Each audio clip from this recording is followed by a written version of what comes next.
নিৰ্দলীয় প্ৰাৰ্থীৰ পেলাইছে আৰু আজি বিশাল ৰেলী ওলাইছে, বহু মানুহ জনাগত হৈছে। এই পৰিপ্ৰেক্ষিতত আপোনাৰ নিৰ্বাচন কেনেকুৱা ধৰণৰ কি নাই, বিভিন্ন অঞ্চলত বিভিন্ন সমষ্টিত নিৰ্দলীয় প্ৰাৰ্থী উঠিছে, কিন্তু হয়তো অসমৰ ইতিহাসত খুব কম দুৰ্লভ এনেকুৱা দৃশ্য দেখা যায় যে গোটেই অঞ্চলৰ মানুহ স্বতঃস্ফূৰ্তভাৱে তেওঁলোকে এই ৰেলীলৈ ওলাই আহিছে। আপোনালোকে দেখিছে এক বিশাল ৰেলী, গোটেই গুৱাহাটী যান জঁট হৈ গ'ল। এনেকুৱা এটা ৰেলী, তাৰমানে জয়ন্ত কুমাৰ দাস ৰাইজৰ নেতা, ৰাইজৰ ব্যক্তি, ৰাইজৰ মাজত থাকে, ৰাইজৰ সকলো সমস্যাৰ লগত তেওঁ সন্মুখীন হয় আৰু সেইকাৰণে আজি তেওঁৰ লগত যি অন্যায় হৈছে তাৰ ন্যায় বিচাৰি সকলো ৰাইজ ওলাই আহিছে।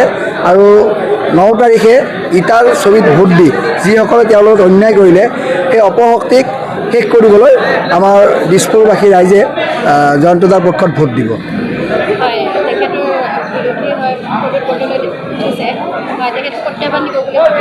প্ৰদ্যুৎ বৰদলৈক আমি এতিয়ালৈকে প্ৰত্যাহ্বান হ'ব বুলি ভবাই নাই, কাৰণ জয়ন্ত দাই যিখিনি ভোট পাব বিজেপিৰ ভোটেই পাব। প্ৰথম অৱস্থাততো তেওঁলোকে অলপ চিন্তা কৰিছিলে আমি কি কৰিম, কাৰণ আমি ইমান দিন বিজেপিত ভোট দি আহিছোঁ। এতিয়া দেখিছে যে চিন্তা কৰিছে যে প্ৰদ্যুৎ বৰদলৈকতো বিচাৰিয়েই নাপাব।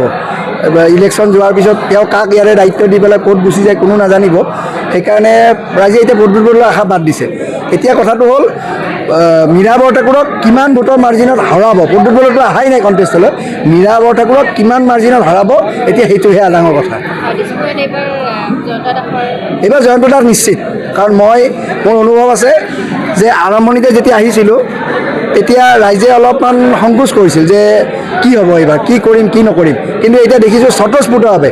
যোৱাকালি যেতিয়া আমি গৈছিলোঁ বিভিন্ন অঞ্চললৈ, য'ত প্ৰথমতে জয়ন্ত দাক মানে বিচৰাই নাছিল, এতিয়া আজিও জয়ন্ত দাক 8খন সভালৈ নিমন্ত্ৰণ কৰিছে। জয়ন্ত দাই কৈছে ইমানটো সভালৈ যাব নোৱাৰিম, আৰু সেইকাৰণে মই সকলো ৰাইজক কৈছোঁ যে 9 তাৰিখ ভোটদানৰ পিছতো 10 তাৰিখ বাদ দি পেলাই 11 তাৰিখৰ পৰা অহা 3 তাৰিখলৈকে, মে' 3 তাৰিখলৈকে জয়ন্ত দা যিবোৰ ঠাইলৈ যাব পৰা নাছিল সকলো ঠাইলৈ যাব। ইলেকশ্যন জিকাৰ পিছত যাব এনেকুৱা কথা নহয়, ইলেকশ্যন জিকাৰ আগতেই তেওঁলোকে ৰিজাল্ট দিয়াৰ আগতেই জয়ন্ত দা সকলো ঠাইলৈ যাব। আজি আমাৰ অনুমান প্ৰায় 6000 মানুহ হৈছে, 6000 মানুহৰ ৰেলী হৈছে। কি কয় গোটেই দিছপুৰৰ মানুহ আহিছে, গোটেই দিছপুৰৰ মানুহ আহিছে।